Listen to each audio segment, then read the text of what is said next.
My name is YONG and my matrix number is B1324106999. Assalamualaikum warahmatullahi wabarakatuh. My name is Muhammad AMZAR bin KHOSIM. My matric number is B13241053. Hello, nama saya Haris Adam Rosli. Nombor matrik B13241069. Hai, Assalamualaikum. My name is ESSA AKIDA SAFWANNLE AUFFA bin ESALIM. My matrix number is B1334-182.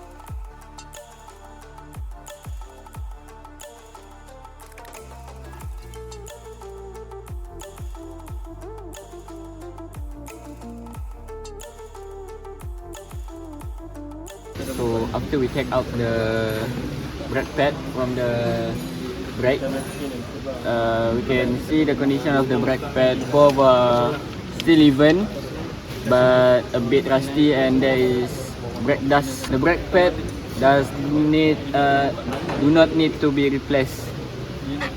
So based on our inspection, the guide pin straightness is good. Straight, and then the lock pin is in good condition.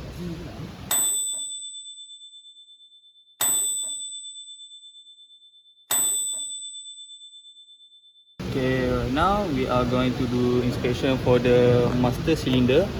As you can see, the brake line also in a good condition. We don't have any leaks around here. And then this is the piston. So you can see when I pump, then you see the piston. So the piston is in good condition without having any leaks around here. And then we can see up here the brake line or brake hose also didn't have any leaks around.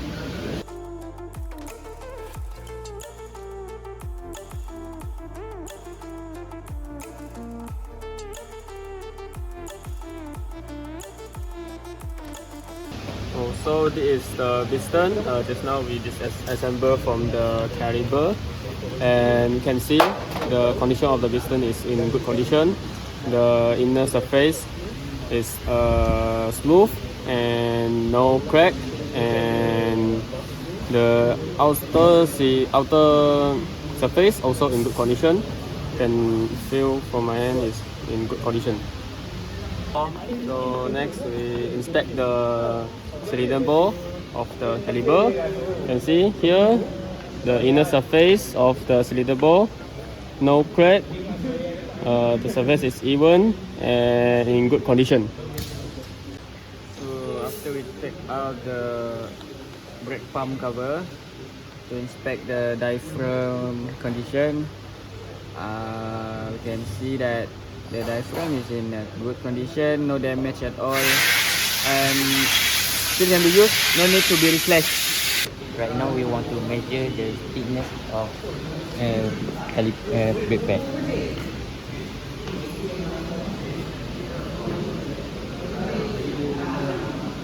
Okay. The first one we got 4.88. We go to the second point. Okay, we got 4.80.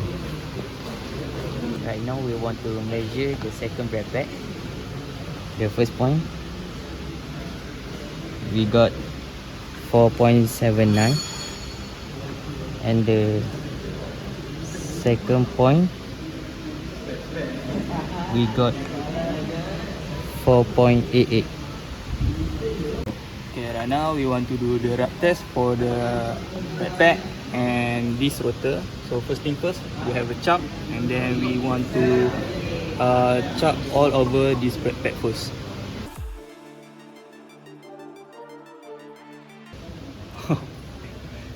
So now we can see the defect on the brake pad first. So you see this first line and then the second line. So this is defect on this rotor that have effect on the brake pad, which is we conclude that have a concave and the curve around here and right here.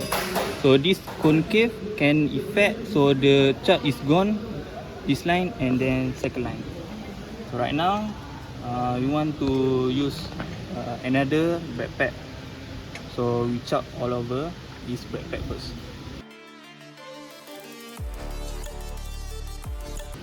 Okay, now this is the second brake pad. As you can see, there is not much different from the first one, but you can still see the main defect right here, the first line in the middle. So this is maybe about the concave of the rotor. This rotor can affect on this brake pad, but this brake pad is overall can you see is still in good condition, that can worn evenly.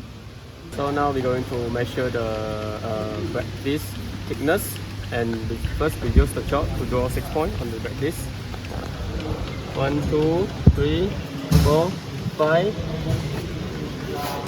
and 6. And now we use the weighing lever to measure the thickness. So the first point is 3.49. The second point is 3.45.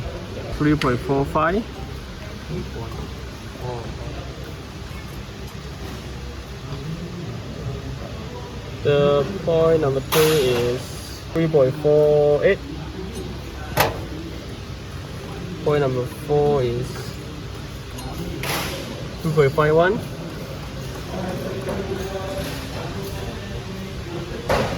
Number 5 is 3.46.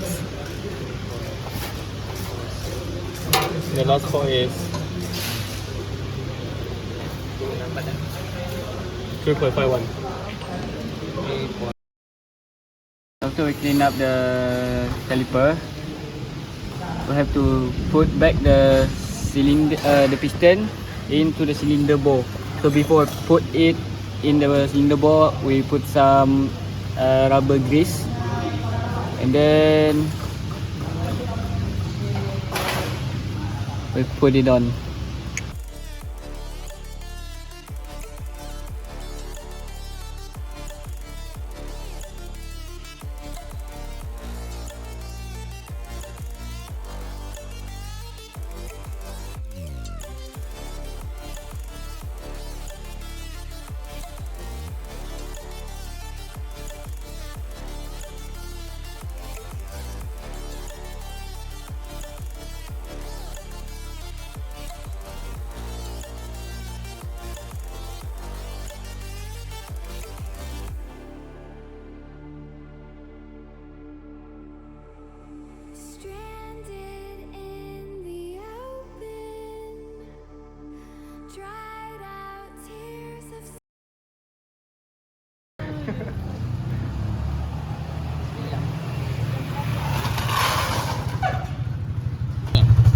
Mana? Sini ya?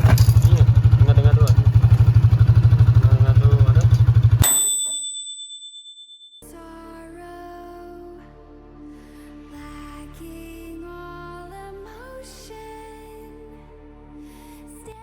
Okay, so for the result part, this is the disc brake system part name.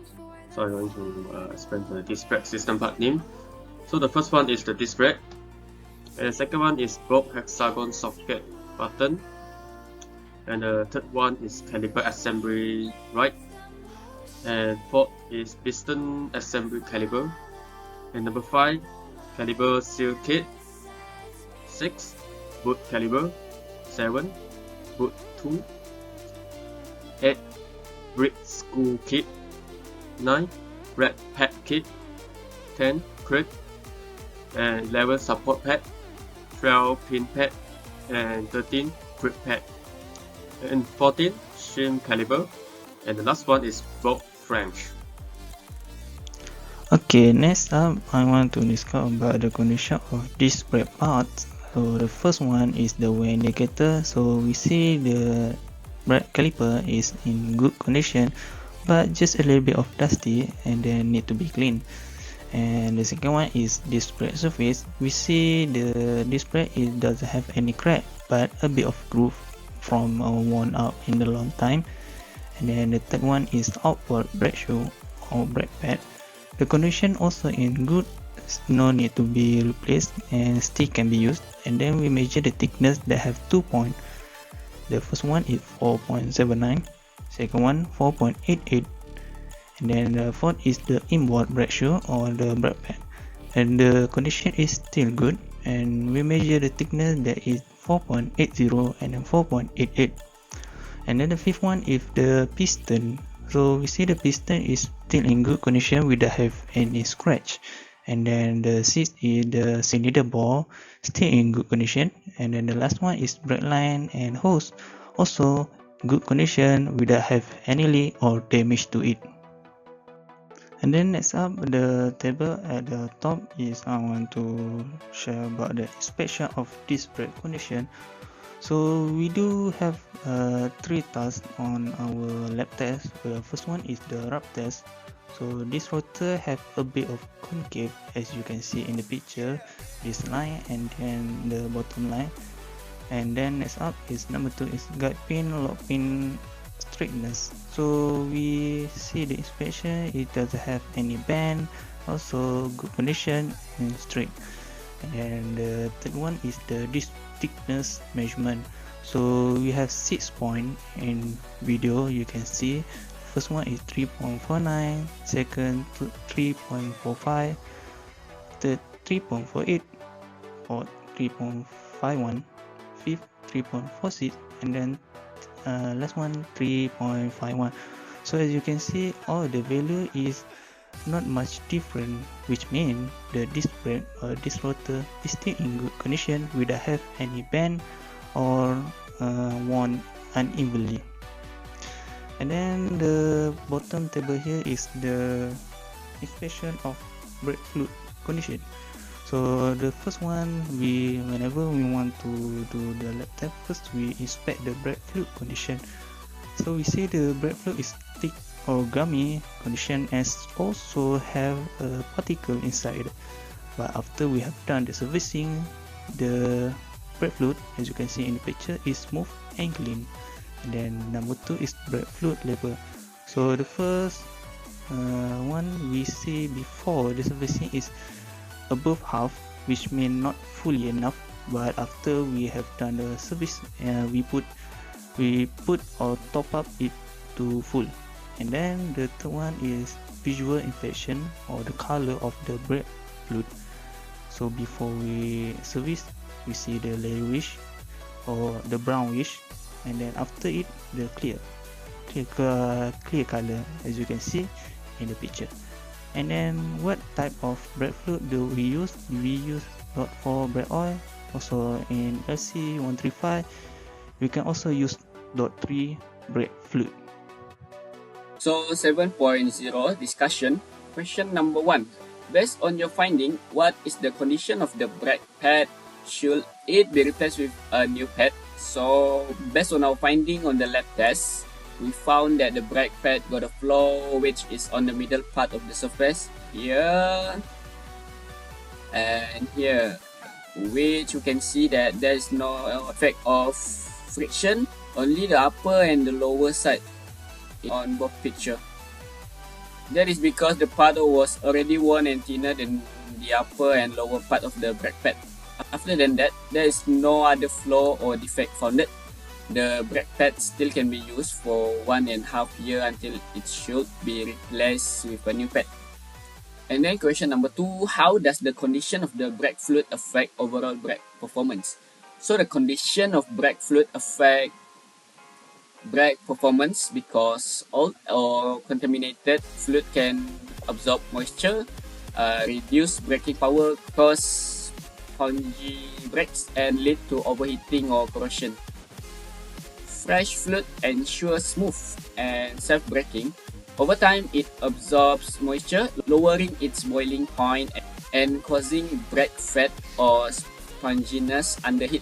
Lastly, old or contaminated fluid can also lead to corrosions, leaks, and delay braking. Regular replacement ensures safe and effective braking. Thank you. Okay, discussion, we go to discussion. Question number 3. How does the performance differ between drum and disc brake effect substitution for various vehicle and driving conditions? So, answer number 1 is seat dissipation and surge resistance. For disc brake are better seat dispensing, and disc brakes have a large surface area and are easily dissipated, allow them to dissipate heat more efficiently. For drum brakes are more prone to heat build-up because the brake drum is a closed system and does not have the same ventilation as disc brakes. The answer number 2 is efficiency and response. For disc brakes are more responsive because disc brakes are generally more responsive in providing quicker stopping power. For drum brakes are slower to react because drum brakes take longer to engage because of the way they operate. The shoe has to expand against the drum, which can slow down the reaction. Okay, we go to the question number 4 is why do we need to adjust actuation lever in drum brake system?